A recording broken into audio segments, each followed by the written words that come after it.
It sits on your nightstand, vibrating against the wood, a low rhythmic buzz that cuts through the silence of your bedroom at 3 a.m. You aren't expecting a call. Not now. Not this late. You roll over, groggy and disoriented, the blue light from the screen stinging your eyes as you reach out to silence it. But then you see the number. It isn't one you recognize. It isn't a telemarketer, and it certainly isn't a friend. The digits seem wrong somehow. Too repetitive. Too sharp. Your thumb hovers over the green icon. A primal instinct in the back of your lizard brain screams at you to stop, to let it ring out, to throw the device across the room. But curiosity is a powerful poison. You wonder who could possibly be calling. You wonder if it's an emergency. So you slide your thumb across the glass and lift the cold device to your ear. You say hello and wait for a response. But there is no voice on the other end. There is only a heavy, wet silence, followed by a sound that will be the last thing you ever hear. In the early 2000s, before smartphones became the black mirrors we are addicted to today, a specific sequence of digits began to circulate in the whispered rumors of the Bulgarian underworld. It was a premium number, easy to remember but impossible to forget. 088888888. On the surface, it looked like a prize, a sequence of eights that in many cultures signifies luck, prosperity, and infinity. But for the men who owned this number, that infinity was cut brutally short. This is not a legend born on the internet or a creepypasta typed out by a teenager in a basement. This is a story grounded in police reports, ballistics evidence, and the cold hard reality of the grave. The number was issued by the mobile carrier Mobitel, and its first owner was none other than the company's former CEO, Vladimir Grashnov. Grashnov was a man of status, a titan of industry in a country transitioning through the chaotic post-Soviet era. He was wealthy, powerful, and seemingly untouchable. But in 2001, at the age of 48, Grashnov withered away. The official cause of death was cancer, a mundane end for a powerful man. Yet the speed of his decline baffled those around him. Almost immediately, rumors began to fester in the streets of Sofia that his cancer was not natural. Whispers suggested that a business rival had used radioactive poisoning to induce the sickness, a slow, invisible assassination. While never proven, the shadow of his death clung to his phone number like a contagion. The number did not retire with him. It was passed on, finding its way into the pocket of Konstantin Dimitrov, a notorious Bulgarian crime boss. Dimitrov was a man who lived by the sword, heavily involved in the shadowy world of drug trafficking. He carried the phone with the 9 8s everywhere, a talisman of his power. In 2003, Dimitrov traveled to Amsterdam. It was meant to be a trip of inspection, checking on his vast drug empire worth hundreds of millions. He felt safe, insulated by his wealth and his reputation. He was dining with a beautiful model, walking out into the crisp Dutch air, perhaps checking that very phone for messages from his lieutenants. But the curse of the number is that it acts as a beacon. As he walked past a diamond store, a lone assassin emerged from the crowd. There was no conversation, no warning.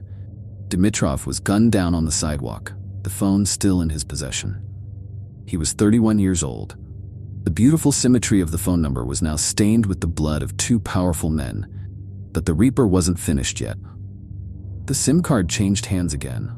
This time, it went to Konstantin Dishlev, a crooked businessman whose real estate ventures were a thin veil for a massive cocaine trafficking operation. Dishlev was not a superstitious man, and he likely saw the number as a trophy, a sign that he had ascended to the level of the bosses who came before him.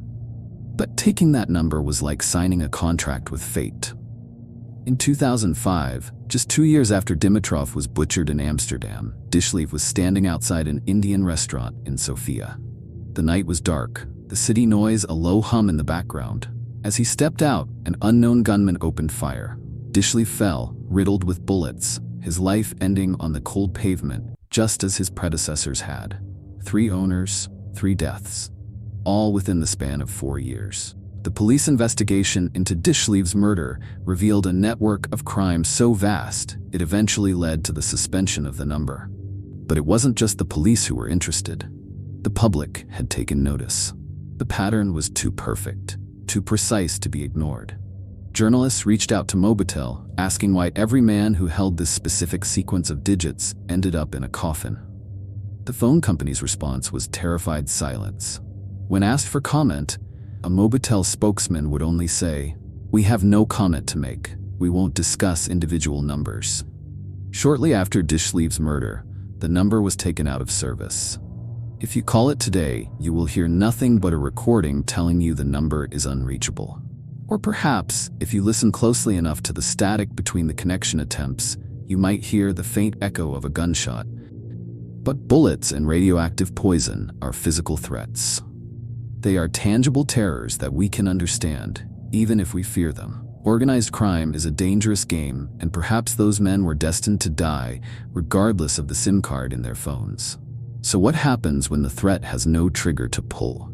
What happens when the danger comes not from a hitman, but from a superstition so potent it can stop a human heart? To understand that, we must cross the globe, leaving the gritty streets of Sofia for the neon-soaked alleyways of Tokyo. In Japan, language shapes reality. The number 4 is pronounced shi, which is a homophone for the word death. It is a number to be avoided at all costs. You won't find a 4th floor in many hospitals. Even hotel rooms often skip the digit entirely. It is a cultural void, a space where bad luck accumulates.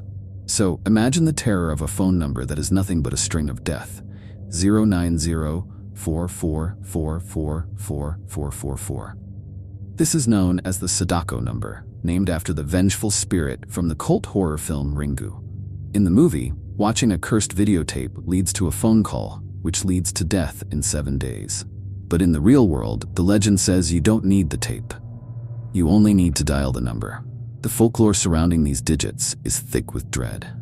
It emerged in the early 2000s, spreading through high schools and internet forums like a digital virus. The story goes that if you dial this number, you will not hear a standard ringing tone. Instead, you will hear a strange, creeping static, a noise that sounds like wind blowing through a hollow tunnel. Some witnesses, those brave enough to call and lucky enough to survive, claim they heard a child crying in the background, a low, miserable sobbing that seemed to come from underwater. Others report hearing a sharp, piercing scream that caused physical pain to their eardrums. But the true horror isn't the sound, it is the connection itself. The legend dictates that if you call this number, the Sadako spirit will locate you. It is a curse of proximity. Within a week of making the call, tragic accidents are said to befall the caller. It starts with small things, a feeling of being watched, shadows moving in the corner of your eye. Then, the bad luck escalates, sickness, injury, and eventually a fatal accident. This urban legend became so pervasive in Japan that the number itself generated a kind of mass hysteria. It tapped into a deep, primal fear of technology that exists in Japanese horror. The idea that our devices are portals, and that by opening a line of communication, we are inviting something in. Technically, the number was a valid mobile prefix in Japan. But who would own it? Who would willingly carry a number that spells death, death, death, death? Investigations into the number often hit a dead end. Some say it belonged to a data transmission service, explaining the weird screeching noises people heard, the sound of a modem trying to connect. But that explanation offers little comfort to those who believe, because the human brain is wired to find patterns.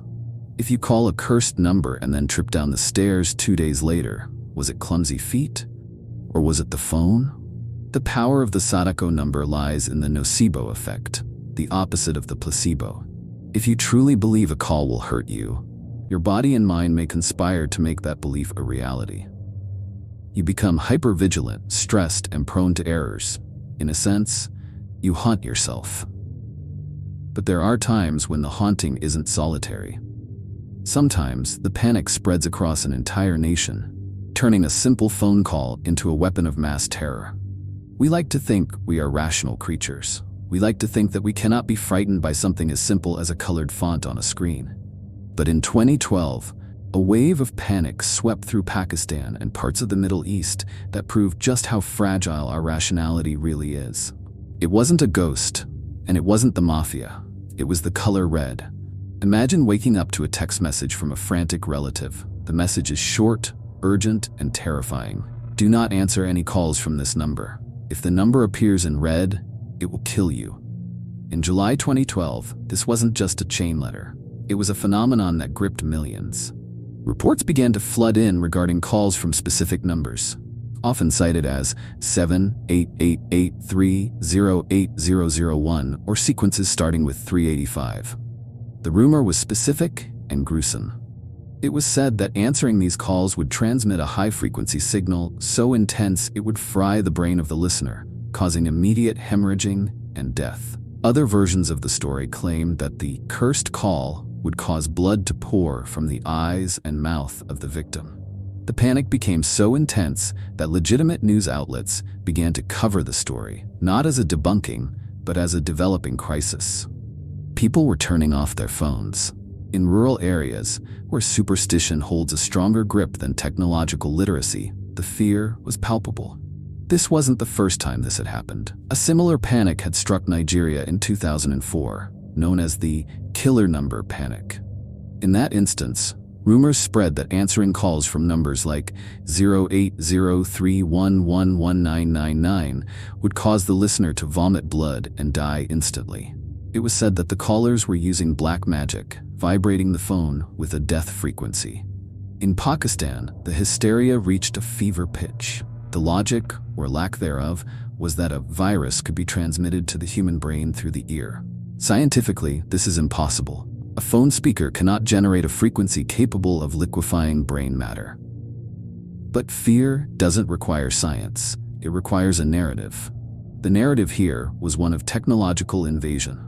In a rapidly modernizing world where everyone carries a tracking device in their pocket, the idea that the device could turn on you is a potent nightmare. The red numbers turned out to be a combination of technical glitches and mass hysteria. Some older phones did in fact display numbers in red when they were unrecognized or marked as spam, fueling the fire. The deaths reported were never verified. No bodies were found with melted brains.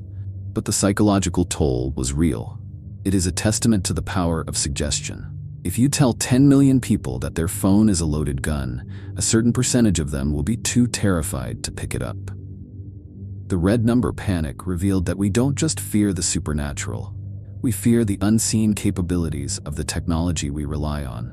We fear that the device we use to say I love you could just as easily say goodbye.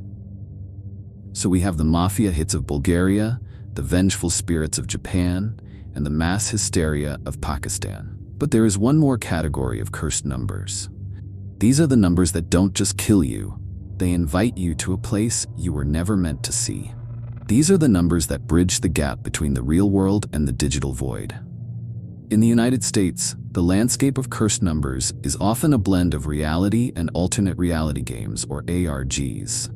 But sometimes, the line blurs so heavily that it becomes impossible to tell where the art project ends and the horror begins. In 2010, a phone number began circulating on internet forums and Reddit threads. It was presented as a joke, a dare, a test of courage. The number was 63029675536, and it was connected to something called Booth World Industries. The premise was simple. Call the number, and you would reach an automated answering service for a company that specialized in remodeling. But this wasn't about home renovation. The callers who were brave enough to dial quickly realized they had made a terrible mistake. The recording that greeted them was professional, almost mundane. A calm, corporate voice would explain that Booth World Industries offered specialized remodeling services and that a representative would call back to discuss your needs. Most people hung up at that point, laughing nervously, convinced it was just an elaborate prank. But then the callbacks began. Within hours, sometimes minutes, callers would receive a return call from an unknown number. The voice on the other end was no longer automated. It was human. And it knew things it shouldn't know. It knew the caller's name. It knew their address. In some cases, it knew the layout of their home. The representative would ask questions in a slow, deliberate tone. How much pain can you tolerate? Do you live alone? When is the best time for us to begin the remodeling process? The calls were not threatening in an overt way, but the implications were suffocating. The idea that a stranger on the other end of the line had access to your personal information simply because you dialed a number out of curiosity was a violation that felt almost physical. Reddit threads from 2011 to 2015 are filled with documented experiences. One user claimed they received a call at 2 a.m. 3 days after dialing the number. The voice asked if they were ready for the procedure. Another user reported hearing drilling sounds in the background of the callback, followed by muffled screaming. The true genius of Booth World Industries, whether it was an ARG or something more sinister, was that it weaponized our own paranoia. Once you called, you couldn't uncall. You couldn't take back the information you had given simply by dialing. Your number was logged. Your curiosity had opened a door, and now something on the other side was looking back at you.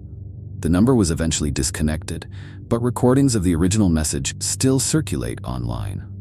And every so often, someone will post on a forum claiming they called a similar number and received a callback. The remodeling, it seems, is never truly finished. These numbers all share a common thread. They exploit our desire for the forbidden. We call them because we want to know if the magic is real. We want to know if there is something on the other side of the line that is bigger than us, even if that something is malicious. But there is a chill that comes when you realize that some of these numbers do connect. You dial, and the line opens. You hear breathing. You hear static.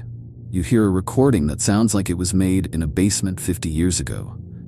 And in that moment, you aren't a viewer watching a YouTube video. You are a victim waiting to happen. You are holding a device right now, or perhaps it's in your pocket, or sitting on the desk beside you. It is a miracle of engineering, a gateway to all human knowledge, but it is also a leash. It is a tracking device, and if the stories are to be believed, it is a potential weapon. We tell ourselves that these cursed numbers, the Bulgarian 0888s, the Japanese Sadako lines, the red numbers of Pakistan, are just coincidences. We tell ourselves that Vladimir Grashnov and the drug lords died because they were criminals, not because of a SIM card. We tell ourselves that no ghost can travel through a fiber optic cable. But tonight, when you turn off the lights and the house settles into silence, pay attention. If your phone lights up, if it vibrates against the wood of your nightstand at 3 a.m., if you see a number you don't recognize, perhaps a string of 8s or a sequence of 4s or a number glowing red, do not answer it. Let it ring. Let it ring until the silence returns, because there are some calls that are not meant to be taken, and there are some voicemails that, once heard, can never be deleted. I hope you're not planning on sleeping tonight. If you want to explore more of the world's darkest mysteries, hit that subscribe button. It's the only button you can press safely. Until next time, stay on the line.